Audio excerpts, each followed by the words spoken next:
What's going on today, guys? Welcome back to the channel. So we are going to get started here with another gun video. We are testing the 5.56 green tips versus a 243. Now if you don't know what those bullets look like, I'm going to show you right now.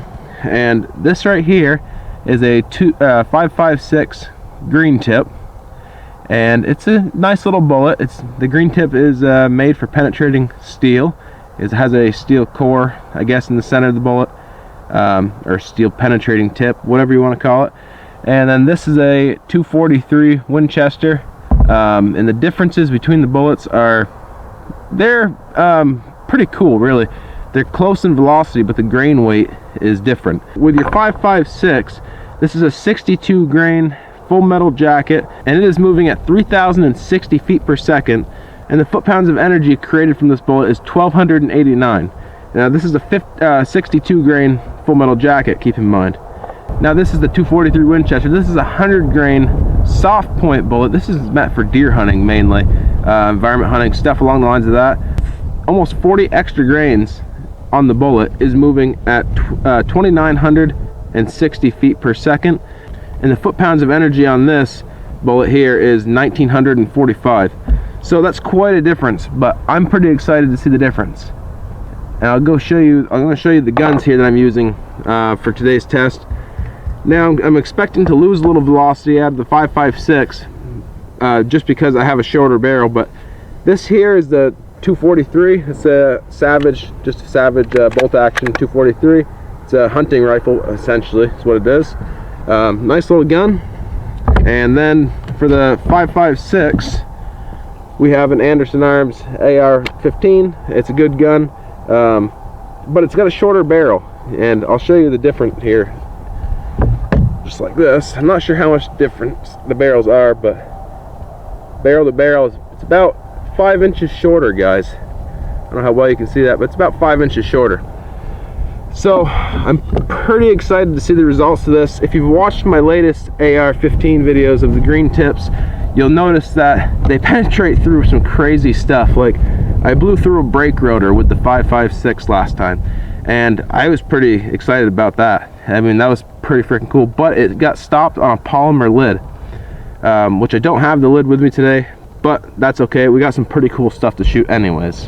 So guys, before we get this video started, make sure to hit the subscribe button. I really appreciate it.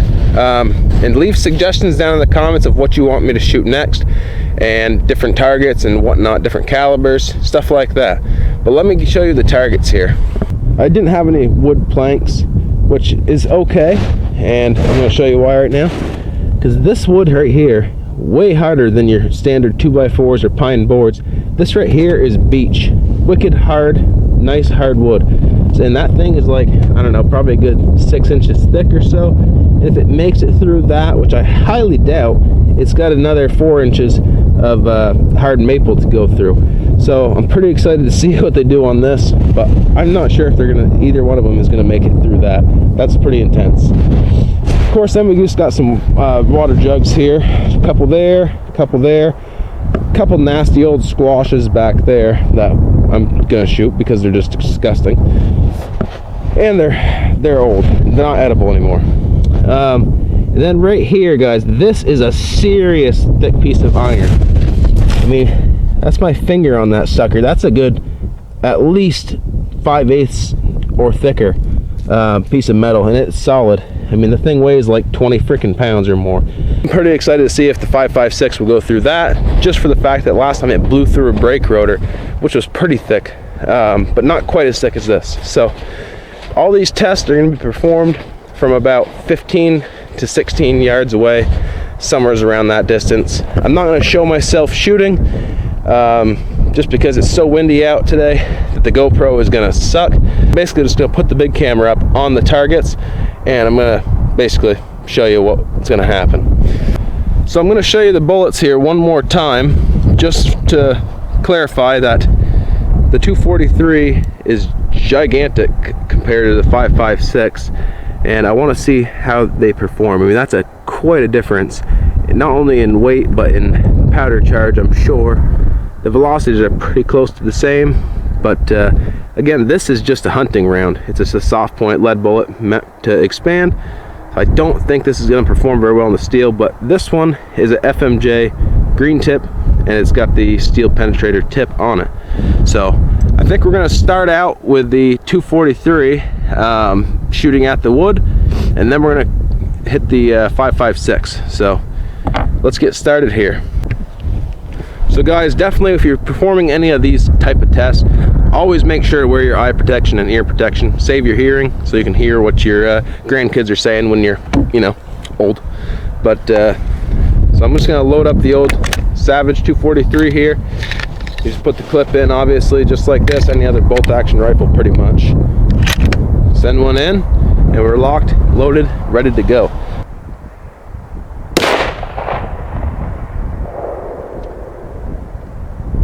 Well guys, I'm not even sure if I hit that sucker. My gun might be off. I don't know. Let's go see if we can even find a bullet hole in this thing. Either that or it zipped right through it. Oh no, we hit it. We hit it for sure. Alright, let's take a peek at what we got here. Definitely transferred some energy, just because this was touching before. It blew that block back a good 2 inches or more. Alright, so right here is our entrance. You see that tiny little hole right there. There it is right there. You see that tiny little hole right there? That's the entrance. Now let's see if we got an exit. Alright guys, it looks like we do not have an exit hole from this 243, which it was kind of expected. So the bullet is somewhere in there. I'm gonna mount everything back up here. Now let's shoot it with the 5.56 and see what happens.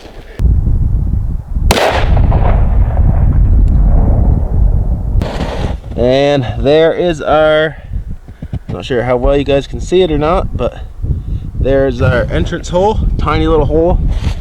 And do we have an exit? We do not have an exit. Oh wait a minute.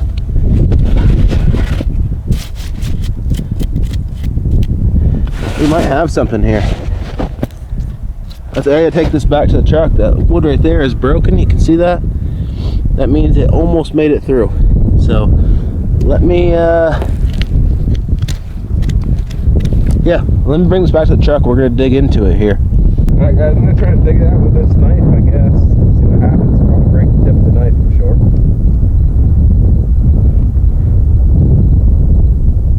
Probably put on my safety glasses for this, honestly, just in case something breaks off. Don't really want it landing.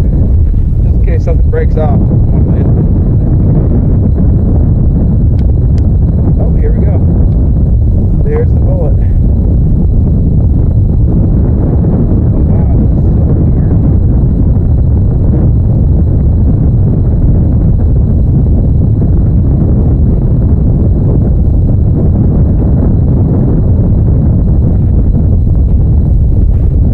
Guys, that's what's left of our 223 bullet. Once it goes through the 6 inches of beech wood, that's all that's left right there. A little bit of lead in the jacket. Well, it basically looks like the 5.56 took that round. If I had F&Js for the 243, I'm sure that the 243 would have done much better than the 5.56, just for the fact that it's got a lot more weight and it's still traveling at like the same velocity.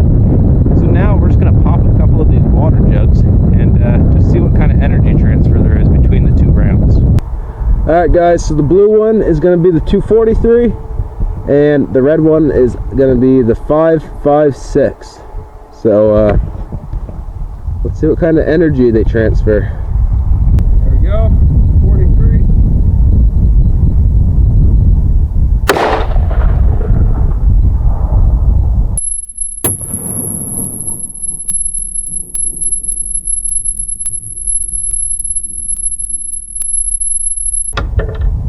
That was pretty cool. Now let's run the 5.56.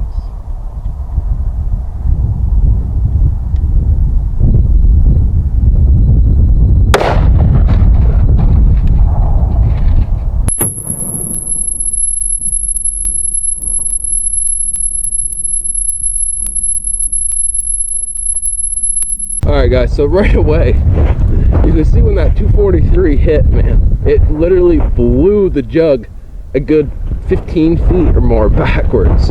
That was pretty funny. You can actually see, I mean, they're pretty much the same milk jugs. They're filled the same way. That is the damage from the 5.56.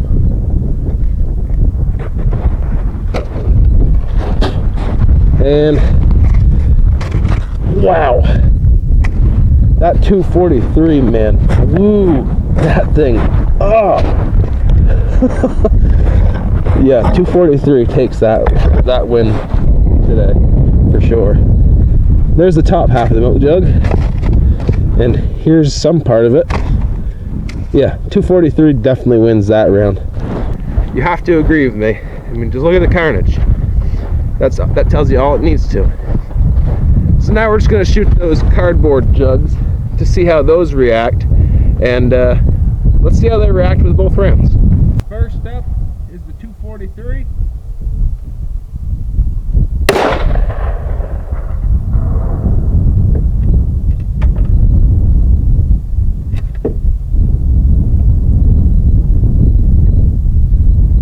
Next up is the 5.56.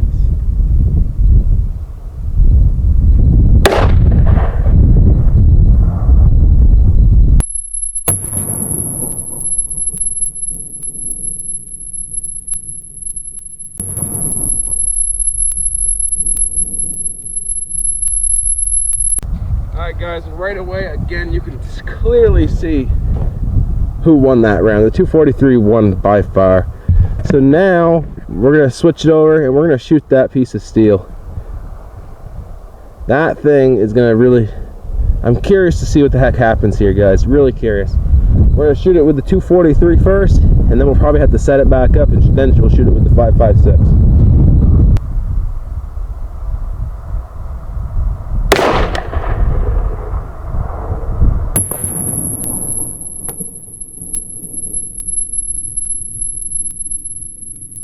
I can see an awful freaking big, like, mushroomy hole in it, so let's go take a freaking look at that. Holy crap. That 243, man. Whoa. I don't even know how well you guys can even see this, but like,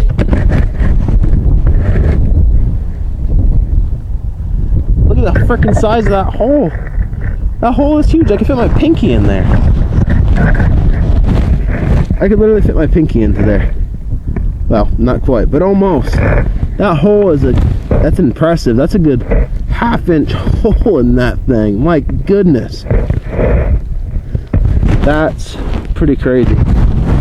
And guys, and that was just a freaking hunting round. Like, what if we shot that thing with the FMJ? I guarantee it would have punched through. Okay, set it back up. Let's shoot it with the 5.56 now and see what happens. See if we can punch through this thing. That would be pretty impressive.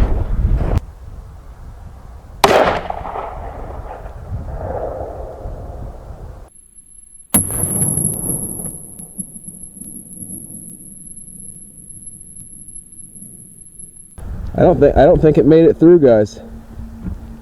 I don't think it made it through at all. I almost think it's like almost the same exact. Wow, man. That is freaking crazy. Let's take this back to the truck. We'll take a look at it. See if we can find a true winner of this steel.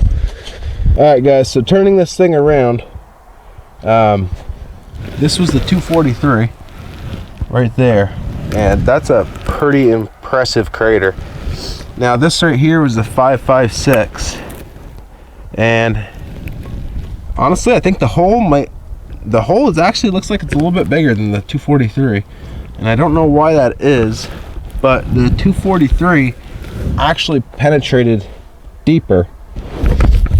And just for, I don't have like a tape measure or anything like that, but I do have a bullet, so I'm going to use that. Maybe we can measure it this way. So the 243 was about, actually let me grab an empty casing, it might work a little better. So what I'm going to do is I'm going to put the bullet down like that, and then we're going to come to the highest point, which is, put that all the way in there,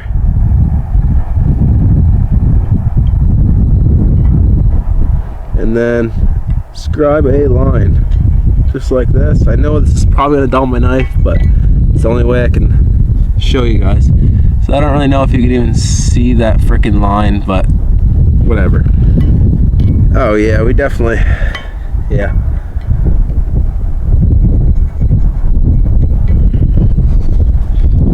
Alright, now let's darken these lines up a little bit for you.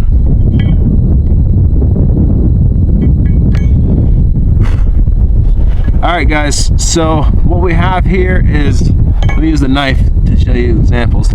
So this is the 243 right here. Now that is about, I'd say, a ½ inch of penetration, which is pretty freaking cool. And then the this is the 243, and then the 5.56 is right here. So you have about 3/8 of penetration. And you know, the 243 might even be 5/8, and I'd have to really measure it up. But I do not have a tape measure, so I'm just showing you. So guys, the 243 didn't win by much, but it did actually create just enough more energy to actually penetrate into the steel farther. And it's not like this piece of steel is all wonky and thin in some spots. Like, it's a solid frickin', like, look how thick that frickin' piece of steel is, guys. That's pretty impressive for both calibers. So now I got a couple squash back there. I don't want to shoot any more 243 ammo because it's pretty expensive, so we're going to pop both of them squashes with the 5.56.